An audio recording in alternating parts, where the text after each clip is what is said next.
asked by the customer in the project charter.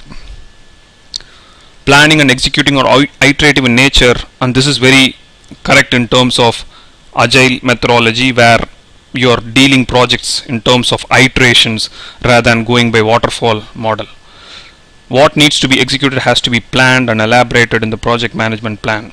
Yes, so you will have a main project management plan, and you will have smaller plans for each of the iterations.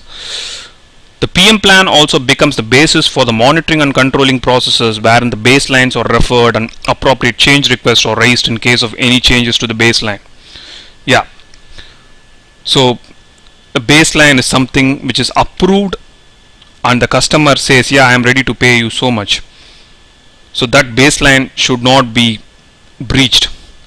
If there is a breach, or if you think you can't meet that baseline, or if there is a requirement which is going to affect, for example, your cost or your timeline, then you have to raise a change request so that your whole, this is called, this number which you have, like for example 1.0, which is agreed by, which is a baseline which is agreed, which has the schedule baseline is agreed by all the stakeholders.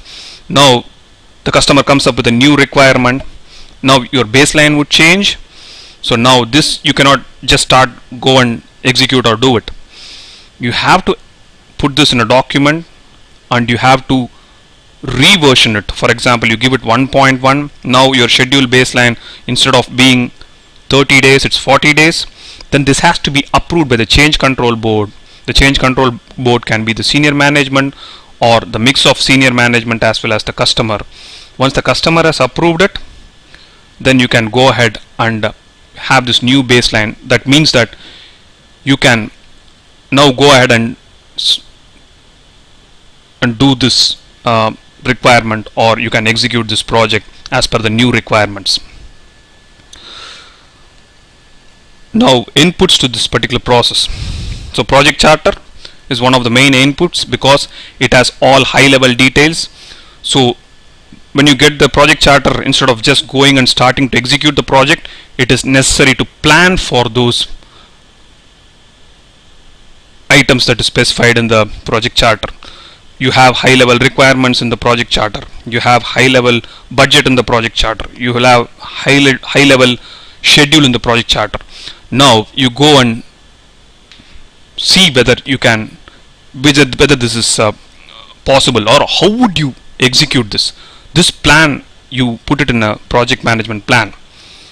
So now that's where the PM plan gives you more clarity, and you are in a position to ask better questions to the customer. So that's where the PM plan is really helpful. So that's the very next process after the initiating process, which is create project charter, and then now you are going and planning, which is develop project management plan process. Outputs from other process. Main outputs are the subsidiary plans from each of the knowledge areas relevant to this project. So the first input is project charter. The second input is outputs from other processes. I would make it more specific and say plans and baselines from other processes or knowledge areas. Okay. The third input is enterprise environmental factors. So when you are planning, it's important to again take care of external factors that would affect this particular project. It might be in the form of work timings, government standards, regulations, anything that would affect the projects moving forward. So these are accounted as part of planning process, and it will give you more specific details to plan well. Then organization process. This is where process assets. This is where your templates, project management plan templates, which is widely used in the organization, is taken up, and any specific lessons learned. Like for example, you are doing for a work for customer A, and this customer is known to be not that happy in his previous projects. Then these are documented somewhere. Then this gives you better idea about the customer, and you can factor in